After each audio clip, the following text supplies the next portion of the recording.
1995 was the year of acid for me, a doorway into places I am certain I dreamt about in my childhood.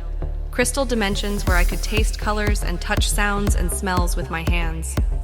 From the very first trip on, I felt great amounts of inhibitions and unresolved issues from my shitty past leaving me, literally enlightening me. I was like a snake shedding skin and slithering into a newer, safer place. I stopped being afraid of who I had become. In August, I had my most important trip yet. A few weeks after my 18th birthday, my then boyfriend D, another friend, G, and Buddha Ben, D's brother, decided we would visit other galaxies. It was Buddha Ben's first trip, so we were excited about the initiation, as we always had an amazing time on acid, even all by ourselves. It was a breathtakingly perfect Wednesday night, and already the night was charged with a full moon under the cool, jeweled southern skies. We were set. We popped a tab each in the evening and proceeded to have dinner, perched in front of the tube, of course, a hilariously complex fiasco. I had forgotten how to handle cutlery. I started to tingle a little, then the chicken on my plate was acting up. I had vivid impressions it would start tweaking on the plate and bleeding a la Lynch's Eraserhead. I regarded this vision with much morbid curiosity. Next to me, G was staring at D's mom, who was eating away with extreme fascination. I looked to see if anyone else's trip had kicked in, and the look on their faces gave it away. I could have sworn G mouthed, "I'm on fire!" D's mom looked at us strangely, and sort of yelled that none of us had touched dinner. She became fuzzy, mouth open and shutting, volume fading. I had muted my boyfriend's mom at last, I thought triumphantly. Suddenly I pointed out that we were watching the ballet on TV. The male ballerinas started flying across the screen, lilac tights over monstrous bulges. We collapsed into uncontrollable laughter, which sent me flying. Dee's mom caught on finally. Sensing a vile nagging, we took off into the night, taking with us the usually extremely calm Buddha Ben, hence the name, who was starting to take on a maniacal look on his face as he hummed the Wizard of Oz song.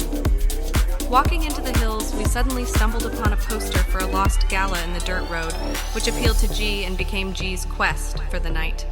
I started to have trails now, and as D skipped around, he morphed into a human slinky before me.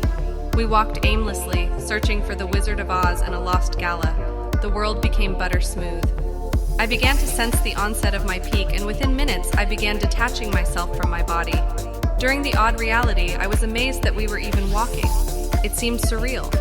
The temperature dropped sharply, and the night turned frosty, the fog trailing all around us in pastels. I stopped breathing for a while so I wouldn't shatter this moment of intense beauty. Suddenly, my boyfriend and I mysteriously found ourselves alone. G and BB had stumbled off somewhere in my brief moment of reverence. To date, this is the most intense encounter I have ever had on acid. A real rush, not unlike large doses of speed. Afterward, I felt totally cleansed. We walked the streets and into a 24-hour gas station where we met some old friends. I felt like 5 years old and noted I could see auras around everyone. I paid for a fizzy dizzy Coke and told the gas attendant with a huge hug, "Things will be okay?"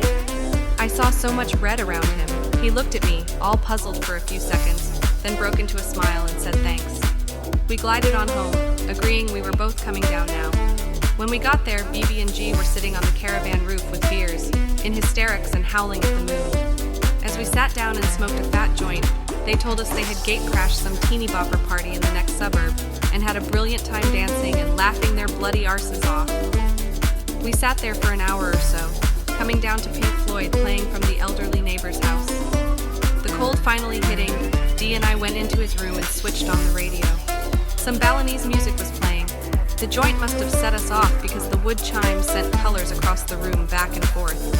We launched into a let's pretend it's the doorbell game, sending us into hysterics through an hour-long tune. I smelled sandalwood all over the place, on our bodies, in the music. Later, I lay awake for an hour with another joint, trying to join Dee in sleep. Instead, the sun started to set behind a black cat and a poster on the wall. I closed my eyes briefly, a pleasant shock as I thought the acid had worn off. Obviously not.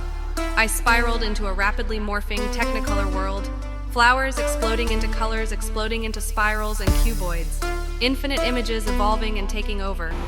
I eventually yen sleep took over my exhausted mind, a delicious smile fixed on my face.